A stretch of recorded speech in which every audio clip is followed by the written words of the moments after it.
ओम श्री साईनाथाय नमः। ओम श्री साईनाथाय नमः। ओम श्री साईनाथाय नमः। सभी साईं भक्तों को नमस्कार। कथा प्रारंभ करते हैं। पिछले भाग में शिशुपाल का मैटर पूरा समाप्त कर दिया था। सभी एक दूसरे से मिल गए, सभी की पापों की सजा सभी को मिल गई। सभी एक दूसरे से माफीनामा मांगकर अपने अपने घर की ओर प्रस्थान कर गए। अब अगले दिन बाबा प्रवचन दे रहे हैं। द्वारका माई में बैठे हुए सभी गांव वाले एकत्रित हैं, जो जो बाबा के भक्त हैं। कथा कुछ इस प्रकार प्रारंभ हुई कि एक व्यक्ति को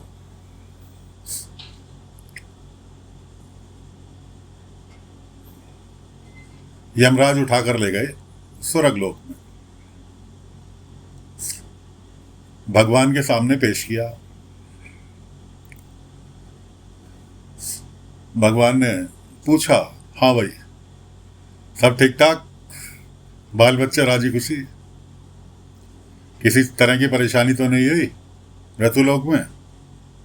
व्यक्ति कहने लगा, प्रभु आपने मुझे सब कुछ दिया, धन दौलत, बेटी बेटा, गाड़ी बंगला, हर चीज दी, बस एक चीज की कमी रह गई। क्या? आपने मुझे खुशी नहीं दी। भगवान कहने लगे, अबे भाई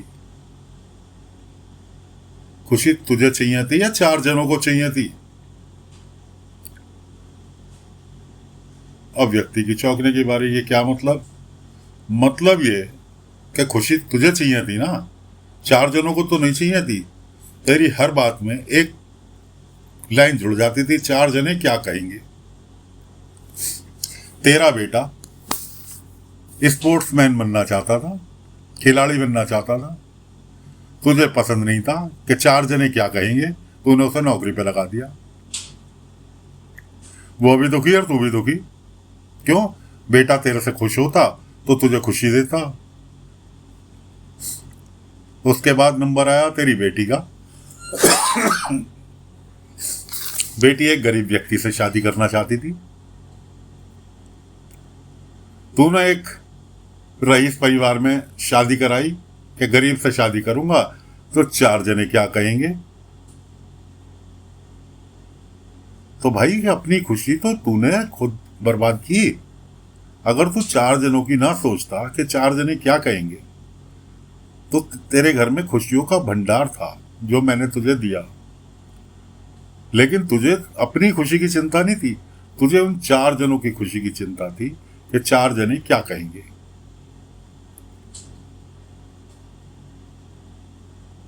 तो इसलिए जो चीज तुझे दी तू उसका इस्तेमाल नहीं कर पाया।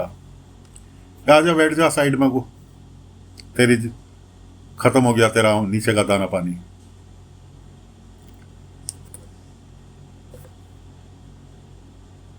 कि समाज बनाया इसलिए कि समाज में आदमी अपना विचार भी रखे और दूसरों का विचार भी सुने। जो अच्छा है वो अपना ले और जो बुरा लगे, जो अपने हित में नहीं है, उसे इग्नोर मार दे। अगर तुम सारा चीज ही समाज के ऊपर डिपेंड हो गए तो कैसे काम चलेगा? तुम्हारी अपनी खुशी तो खत्म हो गई। फिर तो वो 4 जने जो कहेंगे वो खुशी है, और वो खुशी कभी होती नहीं कि 4 जने केवल 4 बातें करेंगे।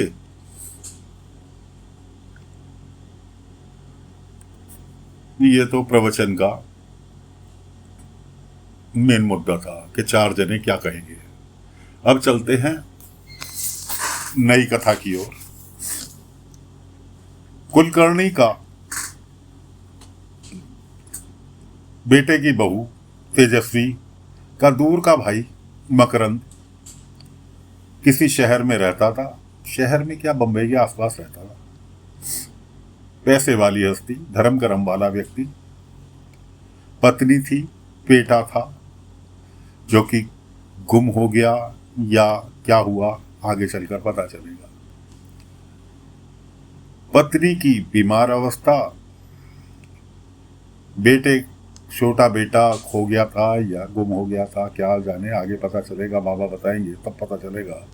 फिलहाल तो घर में पूजा पाठ, बड़े बड़े लोग आए हुए, हर कोई ये चाहता कि जी मकरंद जैसा बनना है, साधन संपन्न धनी व्यक्ति, इज्जत करने वाला व्यक्ति, मकरंद जैसा बनना है उसके कि लेकिन अपनी पत्नी से परेशान वो ठीक नहीं रहती थी, मतलब बीमार सी रहती थी। किसी ने, उसके दोस्त ने सलाह दी कि भाई तू एक काम कर, पत्नी को शिरडी ले जा। शिरडी वाले बाबा का बहुत नाम है, बहुत बड़े बड़े चमत्कार किए हैं उन्होंने, और उनके दर से कोई खाली नहीं आता। मकरंद कहने लगा, मैं और किसी गरीब बाबा के पास जाऊं? लोग बाग मेरे पास आते हैं अपनी समस्या का समाधान कराने के लिए, मैं किसी गरीब बाबा के पास जाऊंगा? क्या मेरी समस्या का समाधान करेंगे? मैं दुनिया की समस्या का समाधान करता हूं। खैर जी, दोस्त चुप हो गया। इतनी देर में, थोड़ी देर में नौकर ने लाके कि साहब एक चिट्ठी आई। साहब ने चिट्ठी पढ़ी कि जी शिरडी से कुलकर्णी सरकार ने बुलावा भेजा। उसने पत्र लिखा होगा अपनी पत्नी के बारे में, तो कुलकर्णी को वैध समझ के उसने पत्र लिखा कि जी कोई इलाज बताएं। तो कुलकर्णी ने रिप्लाई दिया कि तुम शिरडी लेकर आ जाओ, मैं कुछ इलाज ढूंढता हूँ, देखता हूँ क्या कर सकता हूँ। तो वो पत्र पढ़ के तो उस दोस्त कहने लगा, देखा आ गया ना शिरडी से बुलावा, साईं का नाम लिया, शिरडी से बुलावा आ गया। तो उसने कहा नहीं नहीं, मैं कुलकर्णी सरकार के पास जा रहा हूँ, और तेजस्वी जो है केशव की पत्नी, वो मेरी बहन है, वो क्या सोचेगी मैं किसी साईं के पास जाऊंगा? तुम्हें पता होना चाहिए तेजस्वी का और साईं का 36 का आंकड़ा है, वो पसंद नहीं करती, और मैं उससे मिलूंगा तो वो क्या सोचेगी। खैर जी, इन्होंने चिट्ठी लिख दी वापस कुलकर्णी सरकार को कि गुड़ी पड़वा के दिन वो पहुंच रहे हैं शिरडी। ये लोग शिरडी चलने की तैयारी करने लगे। उधर प्रवचन निपटा,